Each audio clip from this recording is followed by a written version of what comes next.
Hello students, chemical reaction and equation chapter में हम लोग types of chemical reaction study कर रहे थे। Combination reaction, decomposition reaction, displacement reaction, double displacement reaction, oxidation and reduction reaction, इतने types की reaction होती हैं जिसमें हम लोग कॉम्बिनेशन और डीकम्पोजिशन रिएक्शन को समझ चुके थे। आज हम लोग डिस्प्लेसमेंट रिएक्शन को देखते हैं। देखिए, डिस्प्लेसमेंट यानी इस रिएक्शन में कोई एलिमेंट किसी दूसरे एलिमेंट को डिस्प्लेस करेगा, यानी उसकी जगह से हटाएगा। ठीक है, एक एलिमेंट दूसरे एलिमेंट को डिस्प्लेस कर देगा, मींस जहां पर वो है, जिस प्लेस पर वो है उस प्लेस से उसे हटाया जाएगा, इसलिए इस रिएक्शन का नाम पड़ा है डिस्प्लेसमेंट रिएक्शन। देखते हैं कौन एलिमेंट किसको डिस्प्लेस करेगा। पहले थोड़ा डिफिनेशन देखते हैं डिस्प्लेसमेंट रिएक्शन की। Those reaction in which more active element displace a less active element from its compound, means ऐसी रिएक्शन जिसमें एक मोर एक्टिव एलिमेंट, जो ज़्यादा एक्टिव एलिमेंट होगा, वो अपने से लेस एक्टिव एलिमेंट को डिस्प्लेस कर देगा उसके कंपाउंड से, मीन्स उसको अपनी जगह से हटा देगा। ठीक है, जाहिर सी बात है, जो ज़्यादा एक्टिव होगा, मोर एक्टिव होगा, वही जो है डिस्प्लेस कर पाएगा किसे, लेस एक्टिव को। ठीक है, तो मोर एक्टिव एलिमेंट जो होंगे वो लेस एक्टिव एलिमेंट को डिस्प्लेस करेंगे उसके कंपाउंड से, मीन्स जहाँ पर वो है अपने कंपाउंड के साथ है वहाँ से उसको हटा दिया जाएगा। देखते हैं थोड़ा सा और इजी वे में हम लोग समझने की कोशिश करते हैं। जैसे मान लीजिए एक कंपाउंड है हमारे पास, या एक एलिमेंट है ए, ठीक है, और एक केमिकल सब्सटेंस है हमारे पास BCD, इसका नाम है BCD। इन दोनों में हमने रिएक्शन करवाई। अब BCD ये क्या है, कंपाउंड में है। B एक लेस रिएक्टिव एलिमेंट है जो अपने कंपाउंड के साथ में है, मीन्स कंपाउंड में है, अपने ग्रुप में है। और ये जो A है ये ज़्यादा रिएक्टिव है, मोर रिएक्टिव है। ठीक है, तो जो मोर रिएक्टिव होगा, मोर एक्टिव एलिमेंट जो होगा, वो लेस एक्टिव एलिमेंट पर अटैक करेगा और इसको यहाँ से हटा देगा, अपनी जगह से, अपने कंपाउंड से हटाया जाएगा। दैट मीन्स B जो अपने कंपाउंड के साथ में है, C और D के साथ है, अपने ग्रुप में है, ये A आकर B को यहाँ से क्या कर देगा, डिस्प्लेस कर देगा। और अगर डिस्प्लेस कर देगा तो B की जगह कौन ले लेगा, A ले लेगा। तो प्रोडक्ट हमारा क्या बन जाएगा, ACD। आप देख रहे हैं कि B की जगह कौन आ गया, A आ गया, क्योंकि A ज़्यादा एक्टिव है, ज़्यादा पावरफुल है, स्ट्रॉन्ग एलिमेंट है इन कंपेरिजन टू B, इसलिए इसने B को क्या कर दिया, डिस्प्लेस कर दिया। B अपने कंपाउंड से डिस्प्लेस हो गया तो B रह जाएगा एलोन, अकेला। तो प्रोडक्ट हमें क्या मिलेगा, ACD एंड B। ये तो बहुत ही इजी टर्म में अगर हम समझना चाहें डिस्प्लेसमेंट रिएक्शन को तो ऐसे समझ सकते हैं। आप देख सकते हैं कि यहाँ पर A ने B की जगह ले लिया, A ने B को डिस्प्लेस कर दिया। That means such type of reactions are considered as displacement reaction. Chemical reactions के टर्म में हम लोग समझ लेते हैं, केमिस्ट्री के टर्म में कैसे। कुछ एग्जाम्पल मैं यहाँ पे दे रही हूँ आपको। जैसे एक बहुत ही कॉमन एग्जाम्पल है, आयरन है और आयरन को हम कॉपर सल्फेट सॉल्यूशन में अगर डालते हैं, ये एक्सपेरिमेंटल क्वेश्चन भी है, इसमें से काफ़ी बार एग्जाम में घुमा फिरा के क्वेश्चन आते हैं, पूछते हैं। तो अगर आयरन का एक हम नेल लें, आयरन की एक छोटी सी कील ले लें, ये आयरन की नेल है, ठीक है, और ये हमारे पास एक बीकर में कॉपर सल्फेट का सॉल्यूशन भरा रखा हुआ है। ये है आयरन की nail, that is iron nail, लोहे की कीली है। ठीक है, अब ये हमारे पास कॉपर सल्फेट का सॉल्यूशन है। अगर हम इस नेल को, आयरन की नेल को कॉपर सल्फेट के सॉल्यूशन में डिप करेंगे और थोड़ी देर इसको डिप रखेंगे और उसके बाद हम इसको बाहर निकालेंगे तो हम कुछ चेंजेस देखेंगे। क्या ऑब्जर्व करेंगे हम, सबसे पहले तो जो कॉपर सल्फेट था उसका कलर चेंज हो जाएगा। जनरली कॉपर सल्फेट जो होता है वो ब्लू कलर का होता है। कॉपर सल्फेट का सॉल्यूशन कैसा होता है, ब्लू कलर का। और आयरन तो आपको पता ही है कैसा होता है, बिल्कुल साफ आयरन जो होगा वो बिल्कुल स्टील जैसा उसका कलर होगा, बिल्कुल साफ जो होगा। लेकिन जो जिसमें जंग लगा होगा, रस्टिंग होगा, वो थोड़ा सा ब्राउनिश होगा। तो हमें रस्टिंग वाला आयरन नहीं लेना है, बिल्कुल न्यू, बिल्कुल क्लीन जो है आयरन लेना है। रस्टिंग अगर उस पर है तो उसे पेपर से रब करके पहले रस्टिंग हटा देनी है, बिल्कुल साफ करके। हम अगर कॉपर सल्फेट में इसमें डिप करेंगे तो कॉपर सल्फेट जो ब्लू कलर का था ऑब्जर्वेशन हमें क्या दिखेगा कि वो कॉपर सल्फेट जो ब्लू कलर का था वो चेंज हो जाता है ग्रीन कलर में। ओके, कॉपर सल्फेट का कलर कैसा हो गया? Green colour. और ये जो आयरन नेल हम इसमें डिप करके बाहर निकालेंगे, ये आयरन नेल अब इसके ऊपर ब्राउनिश कलर दिखाई देगा, या रेडिश ब्राउन आप कह सकते हैं, कुछ ब्राउन कलर की इसके ऊपर परत दिखाई देगी, लेयर दिखाई देगी। ठीक है, तो ये क्यों हुआ? क्योंकि यहाँ पे कुछ चेंजेस हो रहे हैं। जब हम आयरन को, दिस इज आयरन, आयरन का सिंबल क्या होता है? Fe होता है। कॉपर सल्फेट में हमने डिप किया तो हमने आयरन को कॉपर सल्फेट से क्या कराया? रिएक्शन करवाया। तो क्या होता है कि आयरन ज़्यादा एक्टिव है, आयरन ज़्यादा एक्टिव है और कॉपर हमारा लेस एक्टिव एलिमेंट है। तो आयरन कॉपर को यहाँ से क्या कर देगा? डिस्प्लेस कर देगा, यहाँ से इसकी जगह से इसको हटा देगा और खुद आके कॉपर की जगह पे बैठ जाएगा। ये देख रहे हैं ना? तो आपका प्रोडक्ट क्या बनेगा? FeSO4। कॉपर यहाँ से हटा दिया गया। अब कॉपर हटा दिया गया तो कॉपर क्या रह जाएगा? अकेला पड़ जाएगा, कॉपर एलोन अलग हो जाएगा और हमें क्या मिला product? FeSO4 and copper, iron sulphate and copper. Reaction हमने किसकी कराई थी? आयरन की और कॉपर सल्फेट की। ठीक है, तो यहाँ पे ये हमने अगर एक्सपेरिमेंट किया तो एक्सपेरिमेंट में भी हमें दिख रहा है कि कॉपर सल्फेट जो ब्लू कलर का था वो ग्रीन कलर का हो गया। ग्रीन कलर का क्यों हो रहा है? क्योंकि यहाँ पे अब कॉपर सल्फेट नहीं रह गया, अब क्या बन चुका है? आयरन सल्फेट बन चुका है, या ferrous sulphate. Yes, ferrous sulphate बन चुका है। तो फेरस सल्फेट बन जाने की वजह से इसका कलर कैसा हो गया? ग्रीन हो गया, क्योंकि FeSO4 का कलर कैसा होता है? ग्रीन होता है। ओके, और कॉपर सल्फेट का कलर कैसा होता है? ब्लू होता है। अगेन जो आयरन हमने लिया था, बिल्कुल क्लीन आयरन लिया था, उसके ऊपर ब्राउनिश रेड कलर की लेयर दिख रही है। ये ब्राउनिश रेड कलर की लेयर इसलिए दिख रही है क्योंकि इसमें कॉपर अलग हो गया है और वही कॉपर आयरन के ऊपर आके चिपक गया है। ठीक है, इस आयरन की नेल पर कॉपर आके जमा हो गया है, जो कॉपर इसमें हटाया गया, डिस्प्लेस किया गया। उसको भी तो कहीं जगह चाहिए, तो वो कहाँ जाके सेटल हो जाएगा? आयरन नेल के ऊपर। That's why iron nail converts into brownish. Okay, इस वजह से इसका कलर जो है ब्राउनिश रेड हो जाएगा। और कॉपर सल्फेट जो ब्लू कलर का था वो ग्रीन इसलिए हो गया क्योंकि कॉपर सल्फेट अब किस में बदल चुका है? फेरस सल्फेट में बदल चुका है। तो ये आपकी हो गई कैसी रिएक्शन? Displacement reaction. अब अगेन क्वेश्चन उठता है कि कौन किसको डिस्प्लेस करेगा? तो आप कहेंगे जो मोर एक्टिव एलिमेंट होगा वो लेस एक्टिव एलिमेंट को डिस्प्लेस करेगा। लेकिन हमें कैसे पता चलेगा कि कौन सा एलिमेंट मोर एक्टिव है और कौन सा एलिमेंट लेस एक्टिव है? इसके लिए एक्टिविटी सीरीज आपको लर्न करनी पड़ेगी, जो यहाँ पे मैंने लिख रखी है। ये है आपकी मेटल्स की एक्टिविटी सीरीज। ये मेटल्स हैं जिनको उनके एक्टिविटी के अकॉर्डिंग डिक्रीजिंग ऑर्डर में अरेंज किया गया है। मीन्स इसमें सबसे पहले पोटेशियम का नंबर आता है, फिर बेरियम, फिर sodium, calcium, magnesium, aluminium, zinc, iron, nickel, tin, lead, hydrogen, copper, mercury and silver, platinum and gold. ये आपके एक्टिविटी के डिक्रीजिंग ऑर्डर में अरेंज किए गए हैं। मीन्स सबसे ज़्यादा मोर एक्टिव एलिमेंट कौन सा है? मोर एक्टिव मेटल कौन सा है? पोटेशियम है। और लीस्ट एक्टिव मेटल कौन सा होगा? तो सबसे नीचे है गोल्ड। ओके, तो इस एक्टिविटी सीरीज से हम पहचानेंगे कि कौन किसको डिस्प्लेस करेगा। देखिए यहाँ इसी में देख लेते हैं, ये रहा आयरन और इसमें क्या है? कॉपर है। आयरन और कॉपर दोनों मेटल हैं।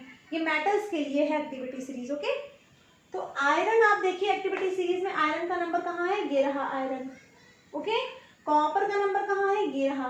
तो आयरन कॉपर से ऊपर है, तो जो ऊपर है वो ज्यादा एक्टिव है। आयरन ऊपर है, that means iron is more active than copper. इसलिए आयरन ने कॉपर को क्या किया? डिस्प्लेस किया। कॉपर आयरन को डिस्प्लेस नहीं कर सकता, आयरन कॉपर को डिस्प्लेस कर देगा। कॉपर की जगह पे आयरन आ जाएगा और कॉपर यहाँ से निकल जाएगा। ठीक है, एक और एग्जांपल देख लेते हैं। जिंक को अगर हम रिएक्शन कराते हैं H2SO4 से, सल्फ्यूरिक एसिड से, जी जिंक है और ये क्या है? सल्फ्यूरिक एसिड है। अगर हम रिएक्शन कराएंगे तो अब प्रोडक्ट क्या बनेगा? देखिए एक्टिविटी सीरीज में आप देखिए ये भी आपका मेटल है और हाइड्रोजन को भी मेटल की सीरीज में इसमें शामिल किया गया है। अब आप कहेंगे कि हाइड्रोजन मेटल है मैम, ऐसा कैसे हो सकता है? तो उसके लिए जो आगे चैप्टर में हम लोग इस पर डिस्कस करेंगे कि हाइड्रोजन मेटल है कि नहीं है, उसको हम लोग बाद में डिस्कस करेंगे। लेकिन यहाँ पे एक्टिविटी सीरीज में हाइड्रोजन को भी लिया गया है, ठीक है। Zinc, hydrogen. अब यहाँ देखिए जरा, जिंक कहाँ पे है आपका, ये रहा जिंक, ठीक है। हाइड्रोजन कहाँ पे आता है, इस नंबर पे आता है। हाइड्रोजन नीचे है, जिंक ऊपर है, तो कौन ज्यादा एक्टिव हुआ? जिंक ज्यादा एक्टिव हुआ। जिंक का नंबर पहले है, ये डिक्रीजिंग ऑर्डर में है ना, हाइड्रोजन लेस एक्टिव है, तो जिंक ज्यादा एक्टिव है, तो जिंक लेस एक्टिव हाइड्रोजन को क्या कर देगा? डिस्प्लेस कर देगा, यानी जिंक आ जाएगा हाइड्रोजन की जगह पे। तो हमारा प्रोडक्ट क्या बनेगा? ZnSO4। और जब हाइड्रोजन यहाँ से डिस्प्लेस हो गए तो हाइड्रोजन अकेले पड़ जाएंगे। और इस रिएक्शन में, यानी जिंक में सल्फ्यूरिक एसिड का जब रिएक्शन होगा, तो हमें जिस भी बीकर में हम ये रिएक्शन कराएंगे उसमें से एक गैस निकलती हुई हमें प्रतीत होगी, और वो गैस कौन सी होगी? हाइड्रोजन। आप देख रहे हैं इसमें हाइड्रोजन गैस रिलीज हो रही है। हाइड्रोजन गैस का कैसे टेस्ट करते हैं, हमने आपको बताया है प्रीवियस वीडियोस में कि किसी भी रिएक्शन में अगर हाइड्रोजन गैस रिलीज हो रही है तो हम कैसे पता लगाते हैं कि हाइड्रोजन गैस ही है। उसके लिए एक एक्सपेरिमेंट करते हैं, एक टेस्ट करते हैं, पिछले वीडियो में बताया है मैंने। अगर अभी तक आपने वो वीडियो नहीं देखा है तो डिस्क्रिप्शन बॉक्स में आपको उस वीडियो का लिंक मिल जाएगा, आप उसको भी देख लीजिएगा एक बार, ठीक है। और कुछ एग्जाम्पल देख लेते हैं। ये आयरन हो गया, जिंक हो गया। इसी तरह मान लीजिए हम रिएक्शन करवा देते हैं जिंक का ही, जिंक का रहने दीजिए, मैग्नीशियम का कर लेते हैं। मैग्नीशियम हो गया, इसको हम रिएक्शन करवाते हैं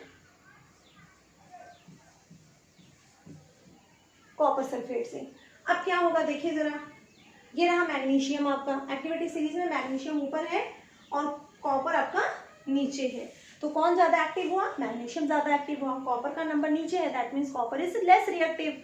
तो मैग्नीशियम ज्यादा रिएक्टिव है, तो मैग्नीशियम कॉपर को यहाँ से हटा देगा, यहाँ से कॉपर को हटाएगा और खुद आ जाएगा इसकी जगह पर। मैग्नीशियम सल्फेट आपको प्राप्त हो जाएगा और कॉपर इसमें से बाहर निकल जाएगा, ओके। अब अगर हमें पहचानना हो कि कैसे मैग्नीशियम सल्फेट बन रहा है, तो जिस बीकर में हम ये रिएक्शन करवाते हैं उसमें कलर चेंज होता है। कॉपर सल्फेट का कलर कैसा होता है, अभी हमने बताया था यहाँ पे, कॉपर सल्फेट का कलर होता है ब्लू, तो ब्लू कलर में होगा। लेकिन जब मैग्नीशियम सल्फेट बन जाएगा तो इसका कलर कैसा हो जाएगा?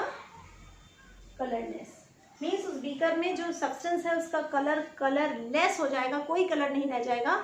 तो हम समझ गए कि मैग्नीशियम सल्फेट बन गया है और कॉपर उसमें से रिलीज हो जाएगा, कॉपर को हटा दिया जाएगा, ठीक है। ये आपके कुछ एग्जाम्पल हो गए डिस्प्लेसमेंट रिएक्शन के। इसी तरह एक और हम लोग देख सकते हैं, जिंक प्लस कॉपर सल्फेट को अगर हम रिएक्शन कराते हैं, कॉपर सल्फेट का कलर कैसा होता है? ब्लू होता है। जिंक यहाँ पे देखिए, जिंक ऊपर है, कॉपर नीचे है, दैट मीन्स जिंक ज्यादा एक्टिव है। एक्टिविटी सीरीज आपको लर्न करनी पड़ेगी, तभी आप बता पाएंगे कि कौन मोर रिएक्टिव होता है, कौन लेस रिएक्टिव होता है। जैसे ही आपको रिएक्शन दी जाए आपको तुरंत एक्टिविटी सीरीज पढ़नी है और फट से जान जाना है कि जिंक का नंबर ऊपर है, that means zinc is more reactive and copper is less reactive than zinc. तो जिंक क्या करेगा? कॉपर को यहाँ से रिप्लेस कर देगा, तो आपका प्रोडक्ट क्या बनेगा? ZnSO4, और कॉपर यहाँ से रिप्लेस हो गया तो कॉपर अलग कर दिया जाएगा, ठीक है। अगेन ये कॉपर सल्फेट ब्लू कलर का होता है और ये जिंक सल्फेट आपका कलरलेस होता है, मीन्स जो बीकर में सब्सटेंस होगा उसका कलरलेस हो जाएगा, ठीक है। This is all about your displacement reaction. Displacement reaction means simple भाषा में कहें तो जैसे आप लोग स्कूल में करते हो ना कि जो शरारती बच्चे होते हैं, मोस्ट एक्टिव बच्चे होते हैं, वो जाके सीधे साधे बच्चों को उनके सीट से, उनके प्लेस से डिस्प्लेस कर देते हैं, उनकी जगह से उनको हटा देते हैं और खुद जाके उनकी सीट पे बैठ जाते हैं। तो वैसा ही होता है ना, आप लोग कंप्लेन करने आते हो कि मैम उसने मुझे मेरी सीट से हटा दिया और वो मेरी जगह पे आके बैठ गया, दैट इज डिस्प्लेसमेंट, ओके। तो सिंपल लैंग्वेज में यही है डिस्प्लेसमेंट रिएक्शन कि जो ज़्यादा एक्टिव एलिमेंट होगा वो लेस एक्टिव एलिमेंट को उसके कंपाउंड से, उसकी जगह से उसको डिस्प्लेस कर देगा, हटा देगा। कौन ज़्यादा एक्टिव होगा, कौन लेस एक्टिव होगा, इसके लिए आपको एक्टिविटी सीरीज लर्न करनी पड़ेगी। एक्टिविटी सीरीज मेटल्स के लिए है, नॉन मेटल्स के लिए भी एक्टिविटी सीरीज है। फ्लोरीन, उसके बाद क्लोरीन, ब्रोमीन, आयोडीन। इसमें फ्लोरीन सबसे ज़्यादा एक्टिव होता है, उसके बाद क्लोरीन है, फिर ब्रोमीन है, फिर आयोडीन सबसे लीस्ट रिएक्टिव होता है, ओके। ये नॉन मेटल का है। नॉन मेटल में कौन सा नॉन मेटल है? फ्लोरीन, क्लोरीन, ब्रोमीन, आयोडीन, किसको इनको क्या कहते हैं? इनको कहते हैं हैलोजन। ठीक है, ये आपके हैलोजन हैं। अगर हैलोजन कहीं किसी रिएक्शन में आता है तब आप इसकी हेल्प लेंगे कौन ज़्यादा रिएक्टिव है। This is all about your displacement reaction. इसी समय हम लोग डबल डिस्प्लेसमेंट रिएक्शन को भी समझ लेते हैं। देखिए, डिस्प्लेसमेंट रिएक्शन में क्या होता है कि एक एलिमेंट दूसरे एलिमेंट को डिस्प्लेस करता है। डबल डिस्प्लेसमेंट में क्या होगा कि दो एलिमेंट आपस में अपने प्लेस एक्सचेंज कर लेंगे। एक एलिमेंट अनदर के प्लेस पे चला जाएगा और दूसरा वाला उसके प्लेस पे आ जाएगा। मीन्स दो एलिमेंट आपस में अपने प्लेस को क्या कर लेंगे, एक्सचेंज कर लेंगे, कोई किसी को एलोन नहीं करेगा। ठीक है, डिस्प्लेसमेंट में क्या हो रहा था कि एक एलिमेंट पूरी तरीके से एलोन हो जा रहा था क्योंकि उसका प्लेस एक मोर एक्टिव एलिमेंट ऑक्यूपाई कर ले रहा था। ठीक है, देखिए डबल डिस्प्लेसमेंट में those reaction in which two compounds react with each other by exchanging their ions, अपने आयन को एक्सचेंज करके अपने प्लेस को एक्सचेंज करेंगे to form two new compound, जिससे दो नए कंपाउंड बनेंगे। देखिए कैसे, थोड़ा सा इजी वे में समझते हैं कुछ एग्जांपल के थ्रू। जैसे मान लीजिए एक कंपाउंड है AB और एक कंपाउंड है CD। ठीक है, यहाँ पे कोई किसी को डिस्प्लेस नहीं करेगा, हम ये नहीं कह सकते कि डिस्प्लेस कर रहा है, एक्सचेंज कर रहे हैं अपने अपने प्लेस को। जैसे A आ जाए C की जगह तो C यहाँ से कहीं अलग नहीं होगा, एलोन नहीं होगा, C चला जाएगा A की जगह पर। सिंपल, जैसे हम लोग कभी अपने अपने स्कूल में बेंचेस में एक्सचेंज कर लें कि चलिए आज आप आगे बैठ जाइए हमारी सीट पर और हम पीछे बैठ जाते हैं आपकी सीट पर। तो ऐसे डबल डिस्प्लेसमेंट में होगा कि A आ गया C की जगह पर तो C चला जाएगा किसकी जगह पर, A की जगह पर। तो प्रोडक्ट हमारा क्या बनेगा, A आ गया C की प्लेस पर तो AD बन जाएगा, C चला गया A की जगह पर तो क्या बन जाएगा, दूसरा प्रोडक्ट हमारा CB बन जाएगा। समझ रहे हैं ना? तो दोनों ने आपस में अपने अपने प्लेस क्या कर लिए, एक्सचेंज कर लिए। अगर ऐसा किसी रिएक्शन में हमें देखने को मिलता है तब हम कहते हैं कि यहाँ पे डबल डिस्प्लेसमेंट रिएक्शन हो रही है। ओके, एग्जाम्पल के थ्रू केमिस्ट्री के टर्म्स में भी समझ लेते हैं। जैसे मान लीजिए कि हमने लिया एक स्ट्रॉन्ग बेस NaOH, ये बहुत ही स्ट्रॉन्ग, सबसे स्ट्रॉन्ग बेस होता है NaOH, सोडियम हाइड्रोक्साइड, और एक स्ट्रॉन्ग एसिड दिया HCl। तो हमें प्रोडक्ट क्या मिलता है, ये जो सोडियम है ये चला जाता है हाइड्रोजन के पास, हाइड्रोजन के प्लेस पर, और हाइड्रोजन फिर बदले में कहाँ आ जाएगा, सोडियम की प्लेस पर। सिंपल सी बात है, डबल डिस्प्लेसमेंट, इसीलिए इसका नाम है। ये इनको डिस्प्लेस कर रहे हैं तो हाइड्रोजन किसको डिस्प्लेस कर रहे हैं, सोडियम को डिस्प्लेस कर रहे हैं। अब सोडियम यहाँ आएगा तो क्या बनेगा, NaCl, और हाइड्रोजन यहाँ से हटेगा तो कहाँ आ जाएगा, सोडियम की जगह पे आ जाएगा। तो दूसरा प्रोडक्ट हमें क्या मिलेगा, हाइड्रोजन यहाँ आएगा तो क्या मिलेगा, वाटर, H2O। ठीक है, क्योंकि यहाँ एक हाइड्रोजन है, एक और हाइड्रोजन आ जाएगा तो वाटर ही बन सकता है, ऑक्सीजन तो ऑलरेडी है तो H2O ही बनेगा। ठीक है, अब आप ये नहीं कह सकते कि हाइड्रोजन यहाँ आएगा तो HOH, ऐसे नहीं लिखेंगे क्योंकि HOH ये कोई लिखने का तरीका नहीं है।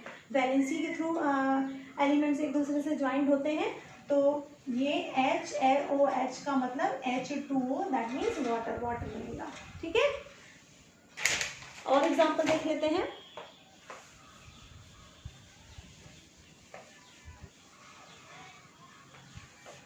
एक प्रोडक्ट हम ले लेते हैं, एक chemical substance BaCl2, barium chloride, और एक प्रोडक्ट हम BaCl2 और दूसरा है हमारे पास Na2SO4। ठीक है, इसका हम कराते हैं रिएक्शन। तो क्या होगा, बेरियम चला जाता है सोडियम के प्लेस पर और सोडियम फिर किसके प्लेस पे आ जाएगा, बेरियम के प्लेस पर आ जाएगा, Ba के प्लेस पे। अब बेरियम यहाँ जाएगा तो क्या बनेगा, Ba2SO4। ठीक है, और सोडियम यहाँ आएगा तो क्या बनेगा, NaCl, क्योंकि क्लोरीन तो यहाँ ही है और सोडियम और क्लोरीन आपस में मिक्स होते हैं तो हमेशा सोडियम क्लोराइड बनता है, NaCl बनता है। रिएक्शन को बैलेंस करने के लिए यहाँ पे हमें क्या लिखना पड़ेगा, 2 लिखना पड़ेगा। रिएक्शन को बैलेंस करना हमने बताया है, उसका भी लिंक डिस्क्रिप्शन बॉक्स में आपको मिल जाएगा। वो वीडियो भी ज़रूर देखिए ताकि आप किसी भी रिएक्शन को बैलेंस कर सकें। केमिस्ट्री में बहुत ज़रूरी होता है ये सीखना कि किसी भी रिएक्शन को बैलेंस कैसे करते हैं। ठीक है, हाँ, और एक चीज़ और, बैलेंस है तो यहाँ पर हम 2 हटा देते हैं, BSO4 कर देते हैं, ठीक है, ताकि ये रिएक्शन बैलेंस रहे। अब आप देख रहे हैं कि सोडियम आ गया बेरियम की जगह पर, और बेरियम कहाँ चला गया, सोडियम की जगह पे चला गया, इसलिए ऐसे रिएक्शन को हम बोलते हैं डबल डिस्प्लेसमेंट रिएक्शन। ओके, अब आपको समझ में आ रहा होगा। एक और देख लेते हैं, AgNO3 प्लस NaCl। अब यहाँ पे भी इस तरह के रिएक्शन में भी क्या होता है, सिल्वर आ जाएगा सोडियम की जगह पर, और फिर सोडियम किसको रिप्लेस कर देगा, सिल्वर को रिप्लेस कर देगा। सिल्वर चला गया सोडियम की प्लेस पर, सोडियम आ गया सिल्वर की प्लेस पर, इसीलिए इसका नाम है डबल डिस्प्लेसमेंट रिएक्शन। तो क्या बनेगा हमारे पास, AgCl, Ag यहाँ आएगा तो AgCl, Na यहाँ आएगा तो क्या बनेगा, NaNO3, सोडियम नाइट्रेट। ओके, ये आपका हो गया आज डबल डिस्प्लेसमेंट भी कंप्लीट। जो 5th type of chemical reaction है वो है ऑक्सीडेशन एंड रिडक्शन, जिसे रेडॉक्स रिएक्शन भी कहते हैं। उसको हम लोग अगले वीडियो में कवर करेंगे क्योंकि वो बहुत ही लेंदी हो जाएगा यहाँ पे। बाकी इतना आप लोग पढ़िए, नोट्स बनाते रहिए, और कोई भी क्वेश्चन हो, आपके डाउट हो तो feel free to ask in your comment box. आपको उसके आंसर मिलेंगे, ज़रूर मिलेंगे, थोड़ा लेट हो सकता है, बट आपके डाउट्स सारे क्लियर किए जाएंगे। Okay, till then goodbye and keep learning.